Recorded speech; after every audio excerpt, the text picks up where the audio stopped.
Barbara Pamphilon is this ACR Seeds of Change co-convener. It was her idea to have the conference along with Dr. Jane Curnow from the Australian Centre for International Agricultural Research, ACR. Barbara Pamphilon, has this conference been all you wanted so far?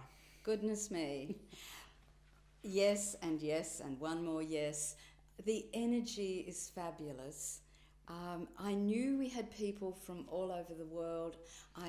I looked after the abstracts for the conference. I'd read them. I knew there was going to be really good depth in the presentations, in the papers. But what I didn't know and what I'm really thrilled about is just the energy. It's just palpable. And I think partly that's due to the fact that everybody here is really committed to understanding gender in particular settings. And usually when we go to a conference as gender researchers or agriculture and community, the social sciences in agriculture, we're the gender stream, those gender people. And there might be one keynote where you go, oh, wasn't that wonderful? And you listen to others and you learn. But this time it's all of us. It's us. We're here. And that's what I've been just so excited about. And the fact that too ACR has put it at the heart of its strategy as well. Absolutely. Because it just now gives us, as researchers, this conference and the support by ACR really validates what we're doing and makes it not, oh, please add women and men. But no, this is the heart of agricultural development. So I think that's one of the greatest joys about the group who are here. And it's in agriculture that we find women around the world doing the lowest paid jobs. The lowest paid. I often say to the women I work with in rural PNG, you are the backbone of the nation. You feed the nation. They're busy as subsistence farmers, getting their vegetables, growing them, feeding their family, trying to get enough money to send children to school, and they just keep doing it and doing it. And I think it's really important to be able to say and make visible to them, you are feeding your nation, you are building the children of the future, their bodies and their futures, and it's the same for all of the low-income countries in the world. Agriculture is the major platform for that country, and yet it's also fairly invisible, particularly to the women and men who are working in those important crop production. Professor Pamphilon, what have been some of the overwhelming issues to come out of this Seeds of Change conference for you so far? I just want 48 hours in a day so I can address some of them, work on them. I think some of the important things that have come out for me are looking at how we have often focused in our own region or focused in our own crop areas. And so a conference like this allows us to see all those commonalities, whatever country you're in, whatever crops you're in. I think that's been really important for all of us, I hope. Well, I've heard feedback that it has been, because we can really see what we're all working for, that social change.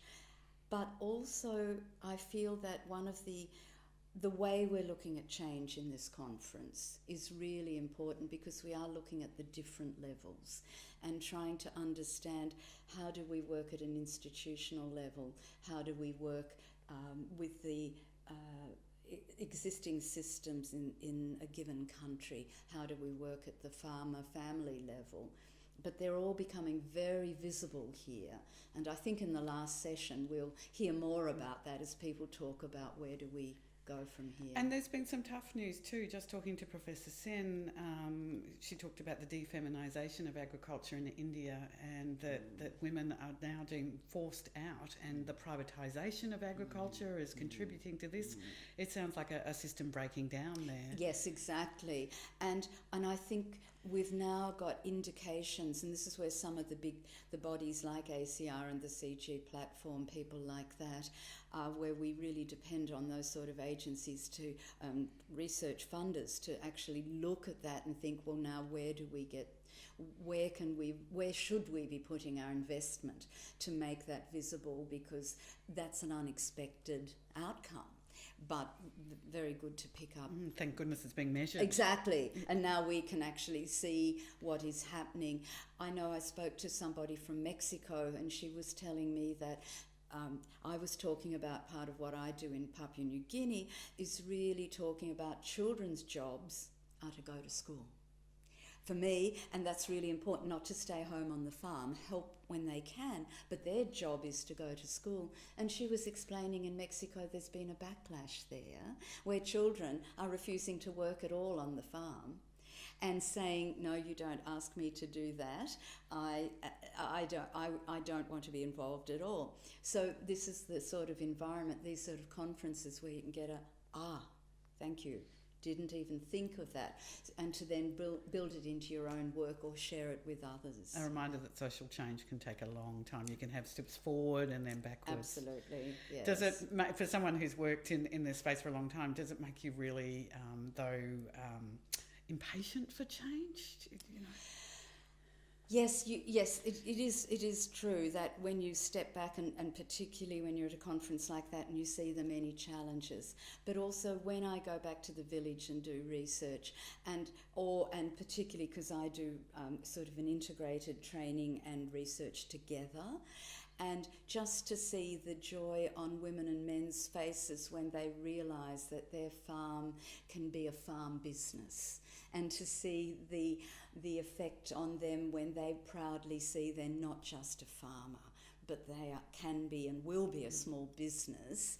So I do go back and think I can only work in the context I work in and keep supporting that change, but also being very alerted through conferences like this of the issues that I need to also integrate. Have you got a favourite example or story that you love to tell about the kind of work that you do in Papua New Guinea? Oh dear, yes indeed. I'll give you one of my favourite stories. We do one part of the training we do is helping people plan when to plant. If you think being a subsistence farming is getting up in the morning, looking at the weather, going and seeing what your plants need. When they're ready to harvest, you harvest them, and then you think, what'll I plant next? So one of our activities is we do January, February, March all the way through, and we get them to map when can you plant, when do you harvest, etc., for this crop and that crop. But then we say, now you need to have income all over through the year. Is that right? And absolutely. And you need money for school fees. So let's get this planning calendar and work out how many harvests so that you can pay the school fees, and some of the harvest to get more seedlings, and some of the harvest for cultural activities for your community, and do a map across the year. And farmers really get it. That's planned farming. That's the step beyond subsistence farming. And so they really get it. But I went up to the highlands in Jawaka and we did this activity. I came back about 3 months later, and a woman quietly came over to me and said, thank you for that planning calendar. It's been really valuable. And I said, I'm glad it's worthwhile. She said, until I did that activity, I was working as a prostitute. I'm a single mother. I've been abandoned by my husband. I've got no other family up here. And the only way I could feed my children was being a prostitute. She said, now I have a plan. I have peanuts. And she said, I've already got the peanuts coming. I have enough land to do the peanuts. I've stopped being a prostitute. I will never need to do that again. I'm a peanut farmer. And I just thought, oh my goodness, little do you know who's in the room when you're doing these things. But she worked that all out. We just gave her a simple tool and talked about how you can plant and plan how to use the money, plant. And she just turned around like that, and you just go, gosh, that is, a little trigger of learning. And when someone really can see that, how that'll work for their family. And I have asked, and she's still farming her peanuts. I'm so glad I asked you for that example. What an amazing story. I saw you at the start of the conference, and you were just, 40 people from 45 countries. Yes. The thrill of this, and that's still sinking in. It is, and I really want to try and keep this network going. We now know each other, even though there was nearly 280 people.